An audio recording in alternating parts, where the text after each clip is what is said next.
დღეს სამწუხაროდ დავდექით ფაქტის წინაშე, როდესაც მედიებს, რომლებიც ხელისუფლებისგან განსხვავებულ აზრს აჟღერებს, ხელისუფლება უბრალოდ უკეტავს არსებობისთვის საჭირო ყველა ფინანსურ წყაროს.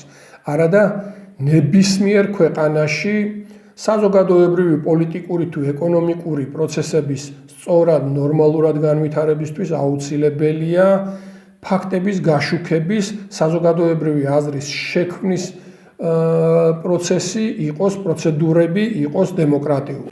იმის გამო, რომ ტელევიზიები პარტიებთან ან მსხვილ ბიზნეს ჯგუფებთან ასოცირდება, განსაკუთრებული როლი შეიძინა ონლაინ მედია პლატფორმების საქმიანობამ, რომლებიც ამ ჯგუფების გავლენისგან დამოუკიდებლობას სწორედ დასავლური ფონდებისგან მიღებული მწირი დაფინანსებით ახერხებდნენ. დღეს ეს დაფინანსება ფაქტიურად აიკრძალა. არადა საქმე არ ეხება უცხოური გავლენის გაძლიერებას, საქმე ეხება საზოგადოების უფლებას იყოს ინფორმირებული.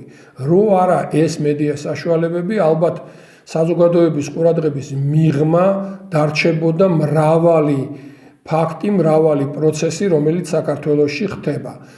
მარტივი მაგალითები, აი თვალსაჩინო მაგალითები არის დაუშვათ OS მედიას მიერ მომზადებული ფოტორეპორტაჟი შუქრუთიდან, ან მთისამბების მიერ მომზადებული არაერთი ჟურნალისტური გამოძიება, რომელიც ენერგეტიკის სექტორს ეხება, ან სტუდია მონიტორის მიერ მომზადებული ჟურნალისტური გამოძიებები. გავიმეორებ, რომ საქმე არ ეხება უცხოური გავლენის გაძლიერებას, საქმე ეხება ჩვენს უფლებას ვიყოთ ინფორმირებული და ამ უფლების შესანარჩუნებლად სავარაუდოდ ერთადერთი გზა დაგვრჩა, ეს არის მედია პლატფორმების მხარდაჭერა სახალხო დაფინანსების საშუალებით.